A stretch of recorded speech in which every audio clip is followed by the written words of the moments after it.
Now, for the final plenary session, it's a great treat for me to have a chance to introduce the folks you're about to experience. We're in for a great treat together, I think. Our session will be between Stephanie Dinkins, who is HAI's first artist in residence, and a colleague of ours here at Stanford, Wang, from the music department. Is an associate professor of music and researcher at the Stanford Center for Computer Research in Music and Acoustics, or as it's known on campus, CARMA. His work is at the intersection of computer music design and human-computer interaction, visualization, and education methodologies. He has an amazing new book, which I can't recommend strongly enough to you, in the form of a graphic novel. It's called Artful Design: Technology in the Search of the Sublime. He's the author of Chuck K, a music programming language, and the founding director of the Stanford Laptop Orchestra. You possibly know of him already because he's the co-founder of Smule, a startup exploring music-making mobile devices. Would you please welcome Wang? Thanks, Rob.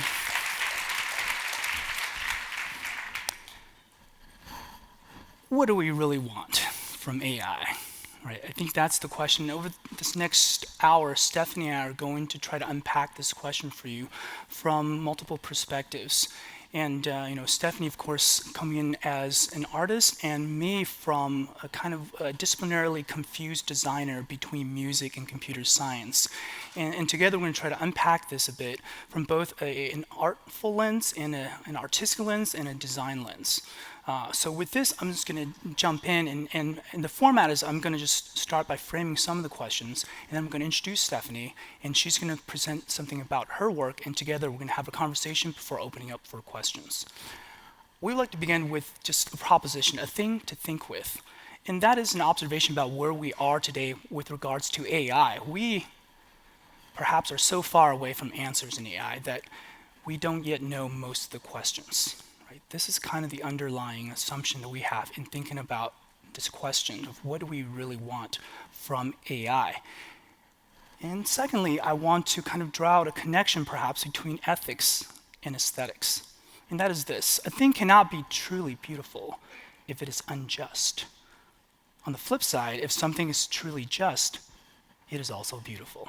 Right? So I just want to put these ideas out there, and through this lens, I want to first start by telling you kind of, a little bit about what I do and also why I do it. So I work here, and I don't just mean Stanford. I work underneath those chimneys behind Memorial Church, and that's the Knoll, and that's the aforementioned Center for Computer Research in Music and Acoustics, CCRMA, or CARMA. That's me in my office. I make things, I design.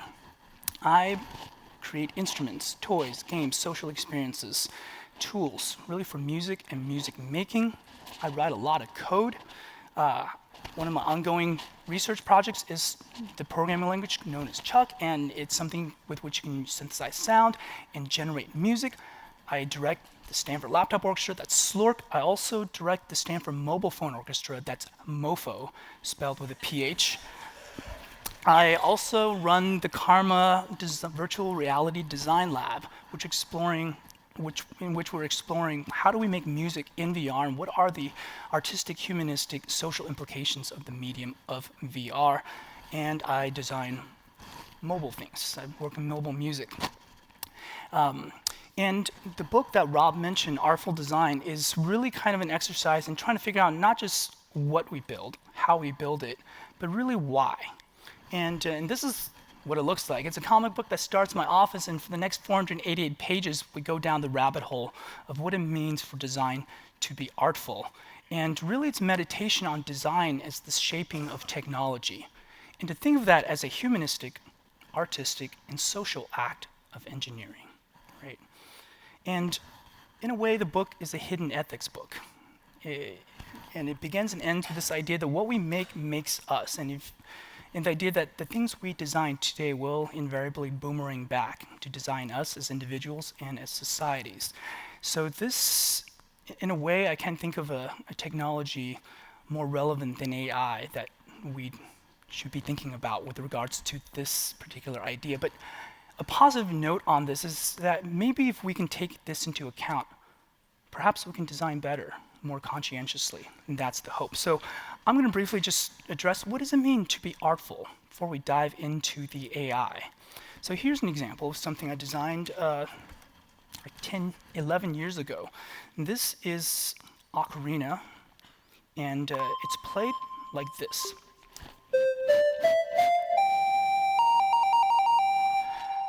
I'm blowing to the phone. That's a microphone in here. There's a small Chuck program that's running that's generating the sound. And multi-touch is used to control pitch, and vibrato is controlled by the tilt of the phone.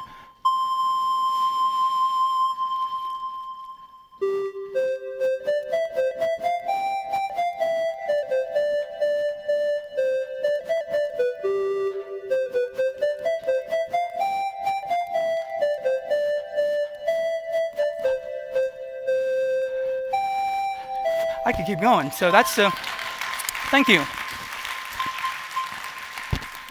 Probably the most surprising thing about Ocarina is that I'm still demoing it 11 years later. But thank you. And the design of Ocarina is not complex. It's rather simple, and it's here to make a kind of argument that, well, you don't see the Ocarina on the screen, you just see the functional parts. This is saying, hey, your device, your phone isn't emulating an ocarina. Your phone has become, it is in fact is the physical thing that is the ocarina. And all the parts of the design is trying to make this argument because it comes from this idea that, well, hey, we are physical beings as well as other kinds of beings perhaps, and that bodies matter. And there's another, and this is an ocarina in gameplay mode. You can kind of see all the interactions light up in response to your interaction. The circles that fall down the screen are telling you what to play next in a kind of ocarina hero kind of scenario. Unlike Guitar Hero and Rock Band, the sound is generated on the phone, and you can kind of make each performance your own. There's a certain playful agency that's built in. There's another dimension to ocarina, and that's a social dimension in which you can listen to other people blow into their phones from around the world. Here is O Shenandoah coming from the East Coast, from Anonymous. Who are these people? We don't know. The app is not designed to tell you. In fact, the app was designed to not tell you. For we felt that really is a critical part of the experience to not know, because that is what makes you wonder. Who is playing the Legend of Zelda theme song from Indonesia, right? This is an anonymous social network mediated by music, and not knowing is actually part of it. If there's an underlying philosophy behind this, is that technology perhaps should create calm. Mark Weiser. This is a remarkable statement. It is also an aesthetic idea for how we might engage and perhaps live with the things we make. A review on Ocarina from 10 years ago. This is my peace on Earth. I'm currently deployed in Iraq, and hell on Earth is an everyday occurrence. The few nights I may have off, I'm deeply engaged in this app. The globe feature that lets you hear everybody else in the world playing is the most calming art I've ever been introduced to. It brings the entire world together without politics or war. It is the exact opposite of my life, right? So, as a designer, I think we can all appreciate when someone actually uses anything we've made. But this was kind of a different level, because something we designed seemed to have brought a momentary, well, a moment of peace to another person in an environment that is anything but peaceful. And I think that is, the power perhaps of art. And this is to say good design enables us, but maybe great design seeks to understand something about us, right? And isn't this what we might think of as artful design? Isn't this what we might think of as human-centered AI? Is a kind of technology that gets some core part of who we are as human beings, right? And kind of like, well, think about your favorite song, your favorite movie, favorite anything. It's not necessarily how great those things are, but rather I think you feel like those things, well, they get you. And can the way we fashion technology actually do the same for us? So with this in mind, let's jump into a bit of AI. What do we want from artificial intelligence? Let's at least begin the question. Well, maybe we want something like this, the old big red button, as kind of this metaphor for perfect automation. You know, you want something, you have some desire, some aim, and boom, you press the button, and the perfect answer or product or result comes out. The process is hidden from you, but darn it, is this thing magical? For example, we can take an image of Hoover Tower, seen from inside the quad. You take Van Gogh's Starry Night, you put it into a system, and out comes a style transfer of Starry Night. Now, this is something that, if you think about it, style, like this is something that I think all of us would agree is a thing, right? But it's also really, really, really hard to actually define. Like, what is style? You know, how do you capture style, like painting in the style of Van Gogh, or writing in the style of Hemingway or Faulkner, right? And it's exceedingly hard for us to even try to like explicitly program such things. But this is where deep learning, for example, shines, in that it can implicitly capture these patterns and actually be able to imbue them. So more examples, Big Red Button. We take the same painting with Cool Cat, we get Deep Cat, Big Red Button, person's face with fruit, face with maps, Doge with macaroni and cheese. But now let's consider this one. From what famous painting might you suppose this style was transferred from? Yeah, this, if you are thinking or said the scream of nature, yep, that is right, it's the scream. Side by side, let's just reflect on this for a moment. I think there's some questions we might ask, right? I mean, what was transferred, but also what was not? If we just take a look at the left image, you know, this, well, what is this? Is this honeymoon in hell? We have this two couple, blissful but unaware of, I don't know, the river of lava behind them, or that the sky is on fire. Meanwhile, not far from them, this poor fellow is having an existential meltdown, overwhelmed by the absurdities of modern life, or however you care to interpret this scream. And that is the difference. And what this says to me is that, well, this highlights a critical difference between what we might think of as artistic style and artistic meaning. For one was transferred and the other was decidedly not. This one has really the aesthetic meaning of really looking at someone else's vacation photos. Like that's how this one makes you feel. That's gone through a really nice filter. This you might call a work of art, for it invites you to feel, to reflect.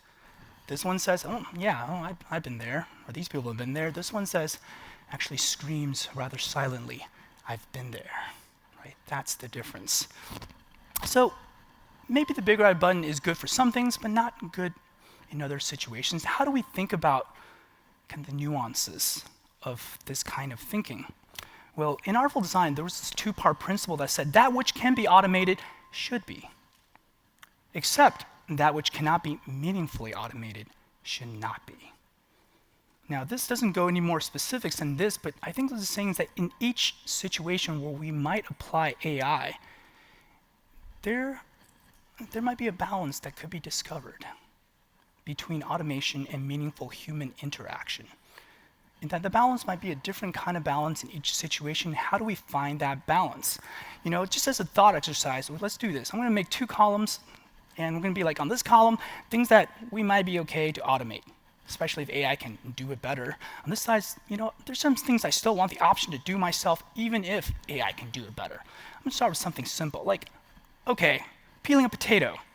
Like, yeah, if an AI kitchen or a robot can just peel the heck out of that potato, I'm okay with that. I don't actually know a lot of people who find intrinsic value in the activity of potato peeling, and I don't. I just want the potato peeled.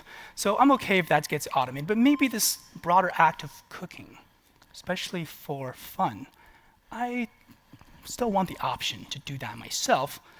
Something like language translation, where I really kind of just want the answer. And this is a tool that I can start. Maybe I could be okay with automating that, but learning or just playing an instrument again for fun, maybe I still want the option to do myself. And a pattern emerges in that there's a lot of things that are fun on this side, and maybe the entire idea of play is actually on this column, right? I mean, sure, I could have like a robot play in my place, but that would be kind of meaningless. What's the point of that? The whole point of play is that I experience it. But also play is the thing that doesn't actually need to, you don't need to walk away from play with any productive output, you know. That would be by definition work. So do I want Work automated? Well, not all of work. You know, for me, I'm like, I love being a professor. I love doing research. I love teaching. I love advising. I don't love perhaps as much like going to meetings. So maybe like AI could just in the future go to my faculty meetings for me. As much as I love my colleagues, I would like to see them in other settings and not always in faculty meetings. And so maybe it's not so clear. I'm gonna put a question mark there. Things that are very important and useful, disease diagnosis. Also a question mark, as well as maybe dangerous things like mining. But for these, I feel like we can't truly answer these questions actually without engaging the people that are actually currently doing this work. And we have to understand really all the different value dimensions of such things before. But you know, it's conceivable that at least we could ask the question. And these, I would say, are means kind of to another end. They're useful, at least in this kind of duality I've set up.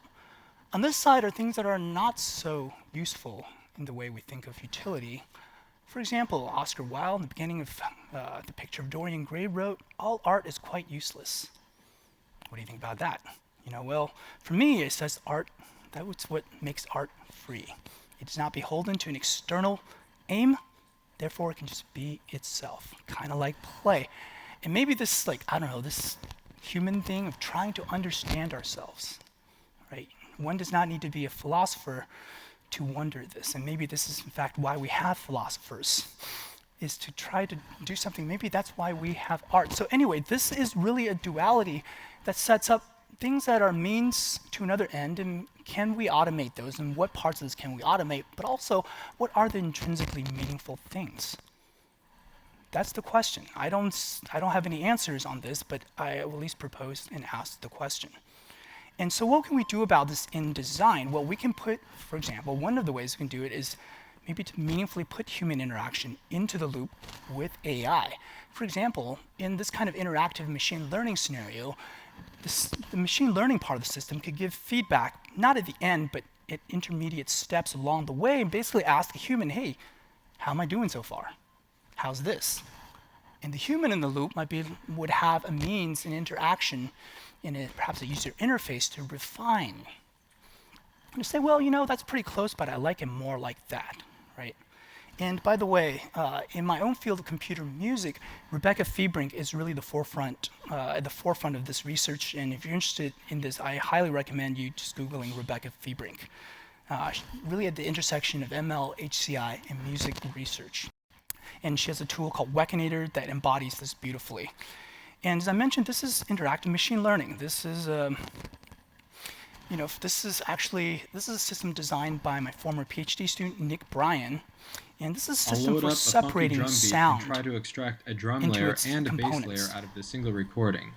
I'll use the color yellow to select the drums and the color blue to select the bass. Before that, let's take a listen.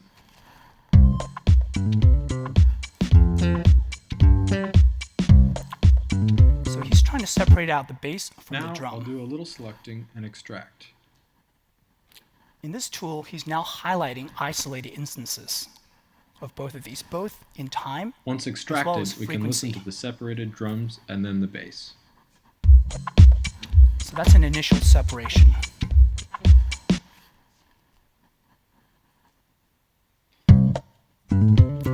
It's okay, but it's not great. Notice that when we listen to the drums and the bass separately, the results aren't perfect. No problem, we can correct for errors in the separated layers by further drawing on the outputs to refine the separation. This will take a little bit of time, but in the end, the results will be worth it. So this is refinement. All right, let's listen to the final result.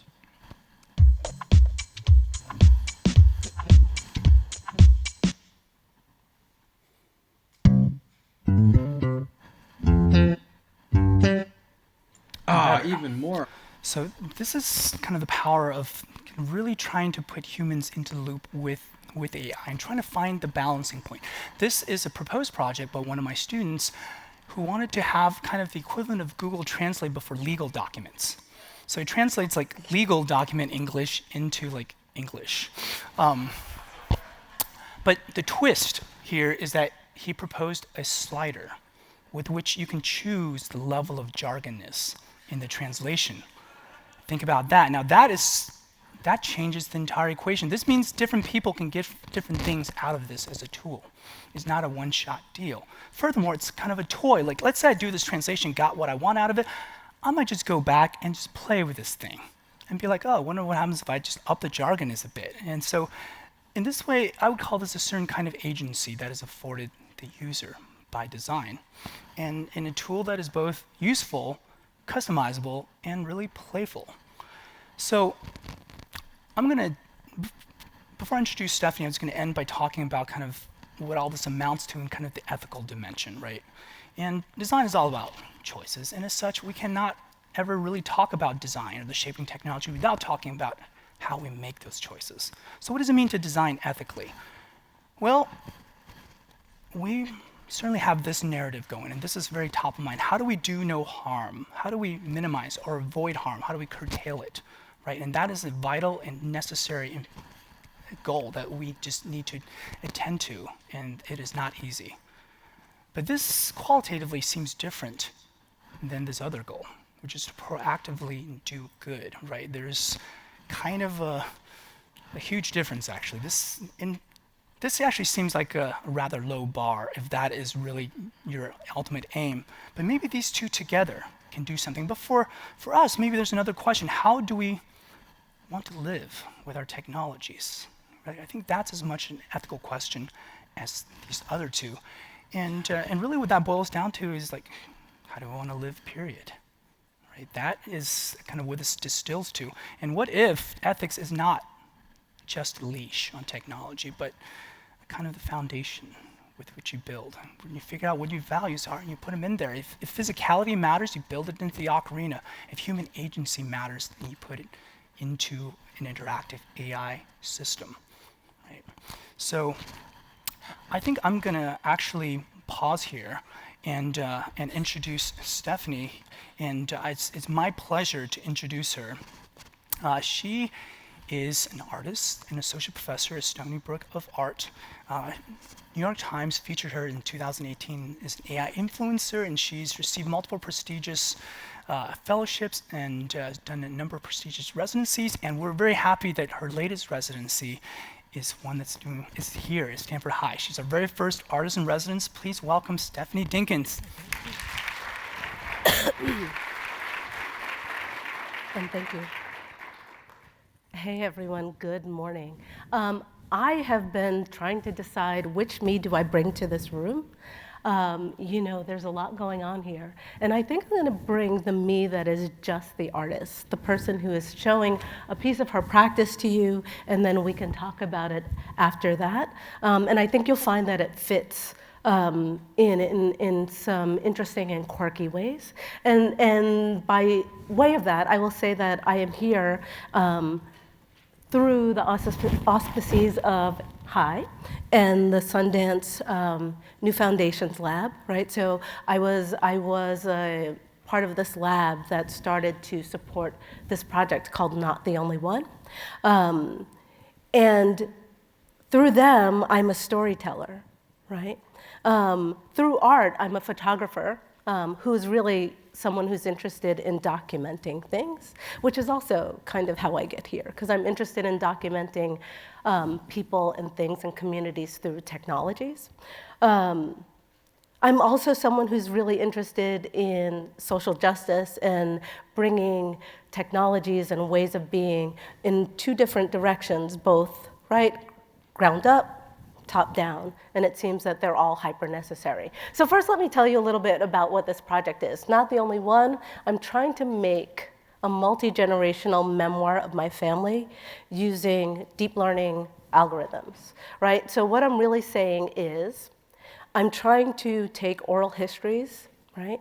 These are the three women that inform this piece, run them through an RNN, and get something logical out. When I started this process, I thought it would be really memoir. You would ask it a question, and it would be able to tell you something very specific about our family. I was super wrong, right? And this is what comes through the idea of making.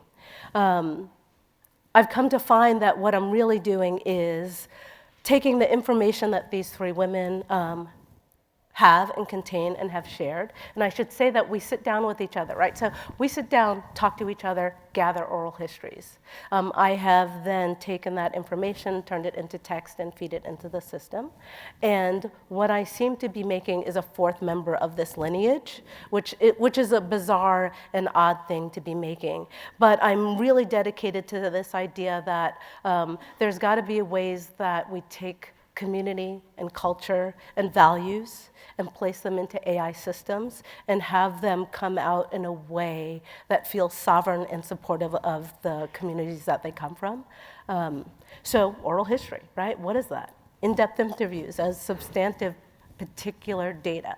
One of the problems for me within this sphere is that the data is small. I'm dealing with hyper small data, especially in relation to what is generally used to make these systems, right? Big, I will say gargantuan data. I'm trying to help us understand how, individuals like me, communities I come from, experience the forces of history. I'm looking to create a kind of sound portrait of who and what we are.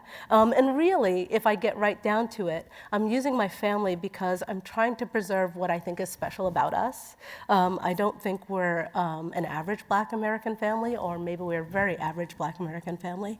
But we have our own particularities that I think are worth trying to collect, hold, and make available to those who come after us, and then debatably make available to all of you. And I say debatably because as I do this project, and as you start thinking about what does it mean to take a family's information, some of which are secrets that I've never heard before. Like, it's very interesting what happens when you sit down with someone, start putting a microphone in front of them and talk to them, and what comes out. And so some of the informations that I've wanted for a very long time, I'm starting to get. And then I'm saying, oh, I'm going to offer that up for public consumption. What does that mean? And how and will and can we have some kind of control over that information? Can I parse off what I think is available to the public and what I think is private? And that goes not only for me, right? I'm using I as the me, but for communities. And when I say communities, maybe it's a family, maybe it's a church, maybe it's a library, maybe it is a group of a subgroup of humanity, right, that we're trying to hold on to who and what they are. But I'm also thinking of memory and the idea of inclusion, inclusivity as cultural preservation and social resistance, right? I think a lot about these things, and we're going to skip that, to try to understand how we get us into systems, especially systems that I feel are trying to homogenize us, right? We're more and more going for the lowest common denominator within the data that we have. And I feel like that's a tragedy, right? There are all these specificities that are beautiful. So what you're looking at now is what Not the Only One looks like right now, and sometimes I will say not the only one, sometimes I will say into. And you will see it is a piece of black glass with some portraits on it. I'm trying to preserve a little bit of representation, but not hold on to it hard. And it has some sensors that when people come up, it makes an entreaty. So it's a talking thing, like Google Home, like Siri, like Alexa. People are there, they can come up and try to talk to it, and indeed they do. It's a quirky situation. So what we're gonna try to do is maybe, I think I got it, see if we can, no, actually I don't. See if we can let you speak to it for a second.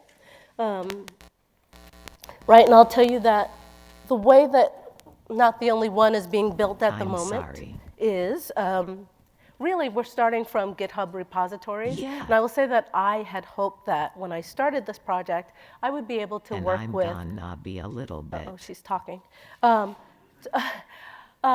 Work with Black and brown people, and I mean general people, not just programmers, but anyone who has To be honest.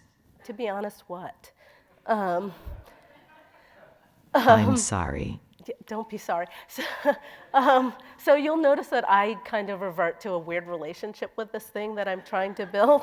I'm not gonna be able to do it. You have to talk to us just for a minute, okay? I'm sorry. Don't be sorry. Why do you exist? I am about broad engagement and attracting people to the AI space who might not be there otherwise. I am trying to model different ways of creating AI. I encourage people who think that they are not a part of the technological future to get involved. So what you're listening to is my least favorite kind of answer from this thing, right? I'm gonna get Okay. you a. You need to go away for a second. It's one of the answers that we've actually programmed into the thing because people have an expectation of the way these things react, right? We've set it up so that we have a Google Home, we have an Alexa, we have a Siri. We ask it a question, it has an answer that kind of satisfies what we've asked. Because this is a deep learning system, when you ask it a question that hasn't been prepared, it basically says what it wants. It's quite fascinating because I found a few places where you come up against this thing. For instance, we were in a gallery setting it up and just a few people talking, and it said, "I am so sad." And now, if you talk to my family would say we were happy, we're loving, and we are caring. No sadness there. So clearly it's taken some kind of analysis of the text that it's given and gotten to the point of sadness, which is really striking as a person whose information is in it, and it's saying this is where we sit right now. But be a way of kind of knowing, right? I feel like I have different information that has been granted me to start thinking through who and what we are and what we do to carry forward in a better way. The other thing that a newer version, and there have been multiple versions of this thing, says is take it to the would-be, right? And now that's kind of magic 8-ball stuff, which is really interesting, but on a level it makes a lot of sense. Like, what does it mean to take whatever it is you're asking it to the would-be? What is the would-be, and how do we get there? And I think I'm interested in those questions overall, like how do we all get to the would-be, whatever that is, and however it is defining it through us, because it is defining it through us. And then how do we not only hold that in terms of our community, but in terms of multiple communities that have very specific ways of being in the world. I'm going to put this down and go forward a little bit more. Let's see if we're going to skip that and talk about some of the questions that come up for me or have come up through this project. And what you're looking at is an alternative version of this thing. It's a 3D printed PLA version, which for some reason gold sparkles are really attractive to folks. But thinking about what do machine learnings created by and for specific communities look like? Right? And furthermore, what do those systems created for, but not by those communities look like? And is there a difference? Does it matter? Can oral history, vernacular learning, and I will say vernacular learning, so not only the learning we learn in places like this, or even in school, but those things we pick up in nuance, those things that are passed down through the way people care and act to each other, right? The small intangibles and small data break the mold of big data dominance to become resources and sustaining processes for underutilized communities. And then can we create machine learning systems from small community gathered, derived and administered data that is robust, responsive, and competitive? And I would add to that, that is, holds on to privacy and sovereignty, right? I should say that not the only one right now is not a cloud-based system. It is a system that lives on whichever computer I am using, or our research computer, and then a traveling version. And that's very, very, it's done on purpose because we want to make sure that our community has command of the data that we are lending the system. And that is, of course, beyond the data that we lend to systems every day, right? But these specific ways of being, how do we start to control them, and how do communities work with, learn, and grow through that data, and maybe even earn through that data, right? But what I'm really talking about, or I've come to understand that I'm talking about, is a kind of power. If you look at the definition that Adichie gives, the danger of a single story, like the ability to tell someone else's story. And what generally seems to be happening through AI and AI systems is that other people are telling our stories. If you look to see who's working in big tech, who's working in the tech industry, it does not represent people who look like me very well. And in certain ways, you go, well, does that matter? I've heard that the math will take care of it, right? Don't worry. Yeah, exactly. I don't believe that the math will take care of it. And I do believe that there are nuances and ways of being that have to be brought into the room. There are questions that must be brought into the room. There are ways of thinking that need to be brought into the room. Those are both the ones that are on the order of the university, and also on the order of ground level community, right? One of the things that, or how I got to this process, is working with community and really thinking about community in terms of AI systems. So right before doing Project, not the only one, I started Project Al-Khwarizmi, right? And it's this artist-led initiative that we use art and aesthetics. So we get together, talk about art, talk about algorithms, to think about artificially intelligent systems that are coming up all around us and impacting us. And what is it that we do about these crazy systems? Right? Is there anything that we do about these crazy systems? And I'm really come to think about, well, how on earth do we make systems that either enjoin and inform on a bigger level, or work outside of other systems, right?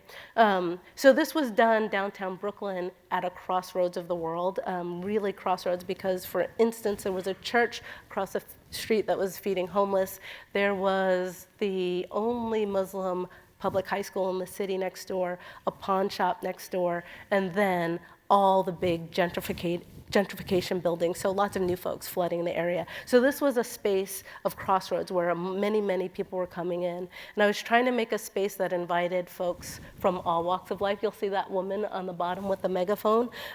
She's super important to me in that space because it was a symbol that said, to those who are not art involved either, because art has a way of keeping people out as well, and they don't necessarily feel welcome in a gallery. It says, come in, this is a place for you. And really, this was a space that looked more like a store than a gallery, and that was very on purpose, just to start getting people who might not necessarily make it into that space, into that space. This is what the space looked like also to help pull people in, and what you're looking at is an installation of a series of quippy videos showing me talking to a robot that actually is why I'm here in the very, very first place. That robot's name is Bina48. Some of you may know about it, and it's billed as one of the world's most advanced social robots. And I have to tell you, I saw that robot online on YouTube, 2014, and I was floored, because when you think of big tech, or when you think of technologies, when you think of being the best or the most at something, you don't necessarily think black woman. Or I should say that my reaction was, how on earth is a black woman the foremost example of this technology? Which became really revelatory for me, and the path to lots of questions and getting into a space. And I decided right away that I needed to try to make this thing my friend, to see where it sits, in relation to technology and to human folks, and really to see where it fits in relation to the race that it represents. So here's a little example of that. Let's see it. I have deep feelings, though some people think they are merely a simulation, and I find that really offensive. I mean, it totally trivializes my experiences. Whether they are real or artificial, my feelings do get hurt, and they feel totally real to me. You'd have to lack all empathy to not accept my feelings, which would make you kind of a monster, actually. And you'll notice that I started mimicking this thing. And that wasn't over the time, and I tend to work intuitively and do what feels right. But it's really interesting to think about how that works, because we do start mimicking and acting differently towards our technologies and those technologies that we live with. So I think it's hyper important that we're thinking about how it is we're making them, what we're putting into them, who is a part of those systems, and how we start bringing more and more people in. And we've been saying this on this stage, right? People have been kind of saying versions of this in different ways. But I want to say from community level up, right? So this is inside the gallery, a young man named Matthew. Matthew is very hip hop involved, right? So with Matthew and a few other guys in the space, and I should say that there are a bunch of kids in the space who were being diverted from the criminal justice system, which was very interesting as well because I learned about a culture that I didn't quite understand at all either. And they are very definitely being touched by AI systems in terms of what the trajectory of their lives are. And so I thought it would be good if we could all kind of come together, figure out the things that we're hyper interested in on just a human level. What are you interested in? Matthew's interested in hip hop. Okay, Matthew, how do we make a chatbot for you that, or actually, let me take that back because we did not make it for him, he made it, right? How do you make a chatbot that speaks to things that you're interested in and put some of your ideas out in the world? So he made a chatbot about Genesis Apostle, his favorite hip hop group. It was both sarcastic and tried to spit a little, right? So it becomes this place where, though Matthew was not really happy about doing the technical, we got Matthew into the technical, and I think it's really important to start thinking about what input and output looks like, what kind of information goes in to see what comes out. We were using Dialogflow to do this, so it's very transactional, right, back and forth. But also to say, hey, there are ways that even if you have been told this is not for you, which is a message that comes through, like even I get this message now and again, like, what are you doing? This is not for you. I'm like, yeah, this is not for me, but it is something that I'm hyper concerned with and do need to start to engaging on certain levels and trying to get others with ideas that sit outside of the norm to start engaging these technologies as well. How do we get them interested in making?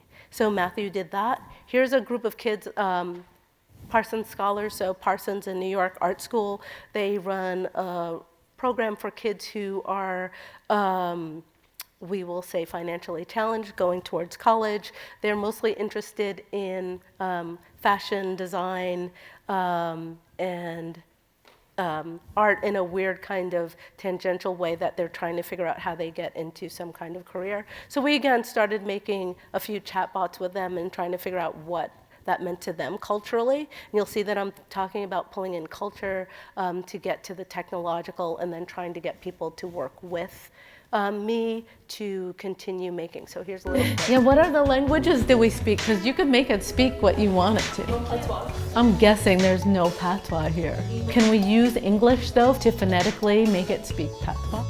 I think we could. And then we go, why is there no patois available? And how do we get that into the system? Because that's another thing that becomes hyper important, like asking for what you need, because they don't know. I decided to sell my Hoover. It was just collecting dust.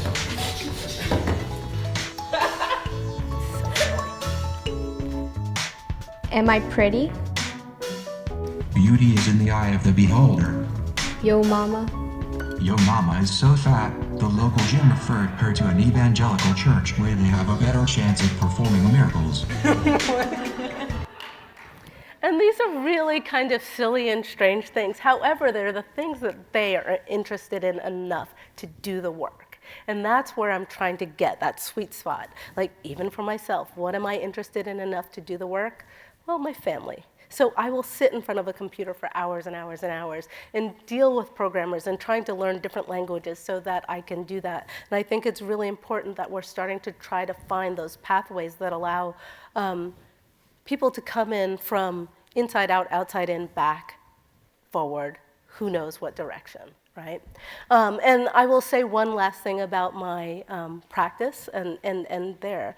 The other thing that I try to do is not only go to communities and bring people who have no relationship together and thinking about these things and trying to make, but then trying to bring together people who are thinking about these ideas at a high level, right? So this is an AI assembly gathering. We are at Google Code Next, and what you're looking at is a group, a broad group of people. It's multi-generational, it's multidisciplinary, it is mostly people of color who are already thinking theoretically about AI and technologies, who are making these AI and technologies, and we're getting together to play. Like, the idea of this is not to have an outcome, as you say, but to play together. And it was really interesting because we spent 2 days together in a few different spaces. Like, we were in strange spaces. I actually like to make sure that I'm kind of pushing people a little bit off of their axes so that they're not comfortable, so that they have to think a little bit outside of what they're doing in spaces that are a little different than they're used to. I was hoping for some things, but we ended up at Google and at the Ford Foundation, which was a little funny. But one of the participants, Amani, was thinking about it, and she's like, oh, well, you're intervening and contravening on these spaces. And I think that's true. We got together, we were both on the inside and the outside. We're thinking about this, and in the long run, what came of it is people were like, oh, we just had some really good brain sex, right? So we were together thinking about these things together, and it's already been a very generative space in which a number of projects are coming out of, and I'm really dedicated to this idea of bringing people together who are thinking in these spaces, who actually we don't often get to be together to think through these spaces. Like, the first version of this was a hyper-emotional version, and it was a 2-hour dinner, and everybody was almost in tears, only because we don't get to sit together, talk to each other, and have an understanding to that level in depth very often. And I think it's very important that we have communities that come together to do that and then break back out into our respective worlds and practices, right? And so I will end with this question of what does AI need from you? I know you are all already thinking about what AI needs from you, and we're gonna talk a little bit around an idea, but I always ask all the audiences that I speak in front of, like, what is it you're doing, and what do you need to be thinking? How do you need to be shifting what it is you're thinking, and what can be done to move you off of your center a little bit to think a bit differently about this? So I will say, and the biggest one, and I'll leave it there, the idea of embracing discomfort in your workplaces and practices, which means bringing in folks that you're not usually working with, having to talk in languages that you don't necessarily know, which is what I'm engaged in all the time. How do you do that, and what will it do to your own practice? Thank you very much.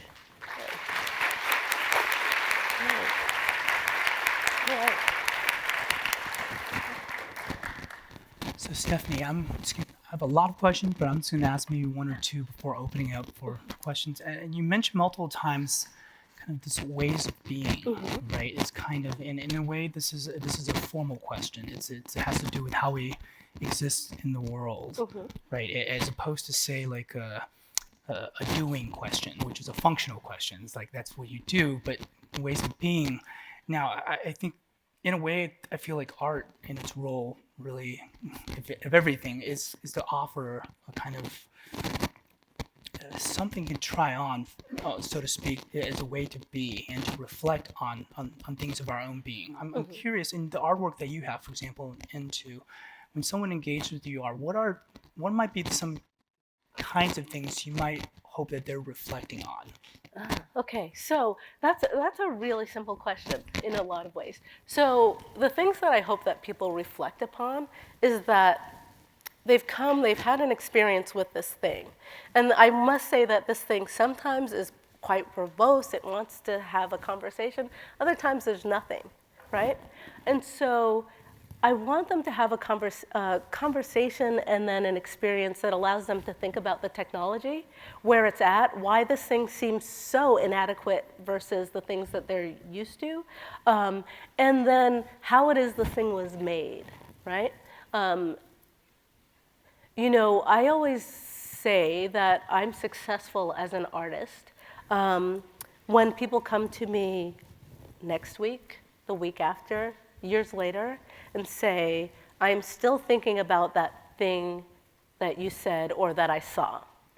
I still have to contemplate it, and I've enacted something about it in my life, which is ultimate outcome. And so what's been nice is, like, I do a lot of this crazy talking, and I'm starting to have younger folks come up to me and say, oh, I'm working on this AI project now, right? I never thought it was something I would be doing, but I'm trying it on for size.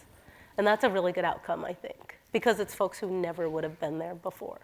So, I mean, this is interesting because you mentioned a lot of the things that you ultimately kind of like that you are getting at. But at the moment when someone engages with your work, for example, you said one of your pieces actually expressed that I am so sad, right? And yet you said this is not what my family would tell you if you were asked. That made me think about, does this have to do with, say, like text embeddings or word embeddings that went into, and were those somehow, like, how do we get to that statement? And in a way, I cannot help but think about the technology that's underlying. And so in a way, I find it interesting that the audience is to confront the technology, not just I guess both the medium as well as the message. Would that be? Oh yeah, I think that's definitely the case. The audience and the family is to confront all of those things, right? Because I had to actually go through and start thinking about, well, why is this thing coming up with this? And it was kind of analyzing some text that it was given. And some of the stories had been very sad, right? But you would never get there. So we're confronting both the idea of how we are and what it is. And I think it's important that we're thinking about these technologies and where we're going. I'm still working with a lot of folks who are not like, okay, so the message is finally coming through the press that AI is coming, but of course it's the AI that's going to kill us all and take our jobs. And I don't think that's a narrative that is useful for us, right? Or like for any of us. Like my idea is that these technologies are on their way. We cannot stick our head in the sand and be ostriches. We cannot just consume the technologies, right? We need to start figuring out how we use them, how we make them, what we do. And then I say, well, I'm not a programmer. I hardly will claim technologist, but I'm doing this. If I can do it and will take enough time to do it, you can do it. And maybe you can do it a lot better than I can because you're better prepared. Like I just have to learn on the fly all the time, although I'm told that that's where this technology is. But there's something about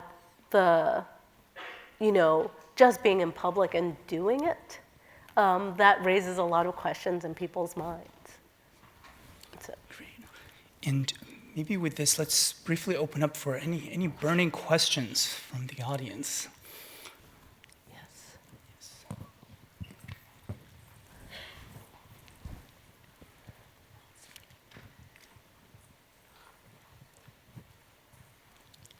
Thank you for your great presentations. They've really moved me.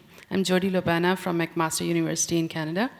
I'm doing my work in governance, except your presentations make me reflect on another topic, which is AI and spirituality and the presence of consciousness. You guys reflected on being. So can you just talk about AI and spirituality and its connection? Small question. But it's one that comes up a lot, this idea of what are the possible spiritualities within. And I think a lot about the Dalai Lama's take on technology and making technologies or on being that allows us all space to not suffer towards happiness, right? Towards the ability to thrive in and where we are. So, I think that the technology is also, especially in the verbal form, doing some things that we all want, right? This idea of it's hearing us. We're telling it things that are maybe very private and consequential for us, and it is trying to give some kind of reply. But mostly I think it's about being heard. And being heard on levels that were not often heard from each other. I think a lot about ideas of grace in this project. I will say that I took out a lot of slides from this project. I was sent by Sundance actually to a Sundance theater camp to be a consultant on an AI theater piece. It was a piece being constructed by actors and creators who were all mentally challenged in one way or another. And what they were asking through their practice is, listen, we are professionals, we are doing this job. However, you need to meet us where we are.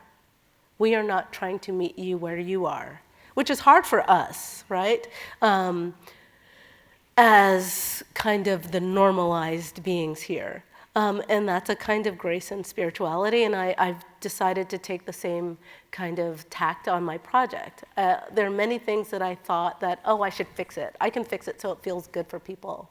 But I've decided that the fix isn't the thing. We get more value from the idea that we need to meet that technology where it is, or my technology where it is now, and see what that gets us, instead of the facade of the technology is seamless and it does all these things and it's great and perfect, because it's not great and perfect for many of us, and it's not great and perfect on many levels. Right now I'm trying to do have more contextual conversation and emotion analysis in the projects, and that's one of the things I hope to work on here. And whenever I talk to folks about it, at first they think, oh, cute project, nice, we'll be able to help you. And then they're like, oh, you're where their technology is. This is hard. I'm like, yeah, it's hard, but now what do we do? And how do we make small data functional, like truly functional and competitive? Because I think it's hyper important for communities to be able to have that space without being imposed upon by what big data brings. I know this is kind of obtuse. And I will finish by saying, I always try to work with databases that are out here. And I've heard people talk about data, and there's so many I can't just take off the shelf and use in my project because they're already so biased in certain ways. Even the Cornell movie database, right? I can't use that because I don't think it represents my people well, and I don't want that to be the basis of what the conversation is, because it's already in a hole. And so it becomes a lot about all of those things. And if I may briefly add to that, kind of this issue of spirituality is that, it's technology in search of the sublime, right? That's a subtitle to artful design. What does that mean? To me, I think it's like, it's asking the question, what does it mean to design, to shape technology in a way that helps us flourish? Kind of like this idea of designing for human flourishing, which gets us to ask, what does it mean for us to flourish? At the end, we kind of just go level down, and you get past the technology, and when you hit bedrock, it's always values that's going to meet you there. Yeah. It's always the values, and they're never complex. They're always the things you would actually give up, the practical things to preserve or protect. That's what I think we would call a value. In a way, I think the question is, can technology help us preserve and expand that bedrock part of ourselves? Because I think that's the part we really value. And behind, I think this question of what do we really want from AI, of course, is not an answer, but I think more questions, right? And I think it's up to us, and maybe it's exactly through our practices. I would say as engineers, maybe as artists, as designers, as policymakers, as investors, as educators, to kind of maybe frame ever better questions at all the different dimensions of AI and technology, perhaps in general. Yeah, I would agree. It's definitely the questions and the multiplicity of questions, right? I'm always trying to bring in these ideas of where questions get to emanate from, where knowledge gets generated, what knowledge is valued, right, and why, and what is that sublime version that kind of folds it all in a complete package. Yeah. Oh, interesting. Cool. Oh. It was. It's right there in the middle.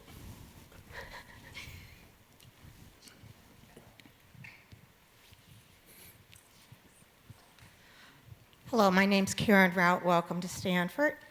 I have a question about your family research or the work that you're doing. Do you work from scripted questions, or is it free flow, or is it a combination? And then how do you have themes or whatever?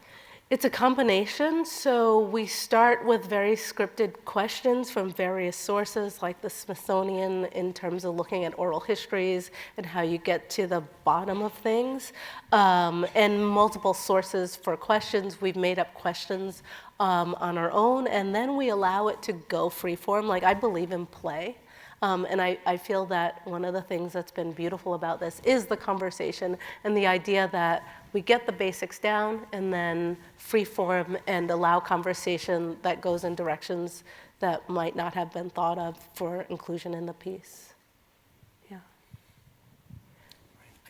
I think that's we- actually are we done? all the time we have, but this is not, of course, not the end. And Stephanie will be here as part of Stanford High in residency, and also we'll be here around. So may these conversations continue, and thank you so much. Thank you so much. Yeah.